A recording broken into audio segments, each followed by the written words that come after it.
మరి ఇవాళ కరెంటు విషయంలో నేను నిన్న కరెంట్ ఏఈలతో మాట్లాడిన కొద్దిసేపు రివ్యూ చేసిన 24 గంటల కరెంట్ ఇస్తామన్నారు.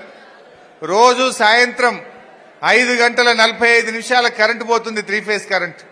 కొన్ని రోజులు 6 గంటలు పోతుంది, కొన్ని రోజులు 8 గంటల కరెంటు పోతా ఉంది. రాత్రిపూట 6 గంటలు తీసేస్తుండ్రు, పొద్దున పూట 2 గంటలు కరెంట్ తీసేస్తా ఉండ్రు రైతులకు, వ్యవసాయానికి. కొన్ని నెలలో 10 రోజులు పొద్దున పూట కూడా తీసేస్తుందని చెప్పి చెప్తా ఉన్నారు. పొద్దున 6 నుంచి 8 దాకా 2 గంటలు పోతుంది, సాయంత్రం 6:15 నుంచి 11, 11:30 దాకా సాయంత్రం కూడా పోతా ఉంది. చెప్తున్నదేమో 24 గంటలు, ఇస్తున్నదేమో ఇలా 14, 16 గంటలే ఇస్తున్నటువంటి పరిస్థితి ఉన్నది. అంటే ఈ రకంగా విద్యుత్ విషయంలో కూడా ఇలా మార్పు కనబడుతుంది. మార్పు అంటే 24 గంటల కరెంటు పోయి 14 గంటలు 16 గంటలకు మార్పు కనబడతా ఉంది.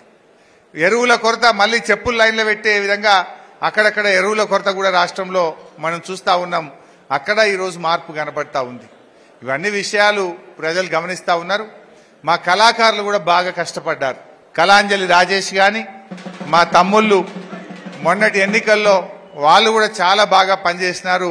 కళాకారులకు కూడా నా హృదయపూర్వకమైనటువంటి కృతజ్ఞతలు, ధన్యవాదాలు తెలియజేస్తా ఉన్నా.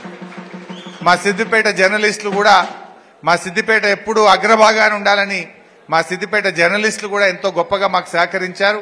మేనేజ్మెంట్లు సహకరించకపోయినా స్థానిక విలేకరులు సహకరించినారు. వారందరికీ కూడా నా హృదయపూర్వకమైనటువంటి కృతజ్ఞతలు తెలియజేస్తా ఉన్నా. సో ఏది ఏమైనా ఈరోజు ఈ కృతజ్ఞత సభకు పిలువగానే వచ్చిన కార్యకర్తలకు, నాయకులకు, ప్రజాప్రతినిధులకు మరోసారి నా యొక్క ధన్యవాదాలు తెలియజేస్తూ, భోజనం కూడా అందరికి ఉన్నది, తొందరపడకుండ్రి. నేను మీతోనే తింటా, మీద పడితే ఖరాబ్ అవుతుంది. ఓపిగ్గా అందరం కలిసి కడుపు నిండా భోజనం చేసి పోవాల్సిందిగా కోరుతూ, జై తెలంగాణ.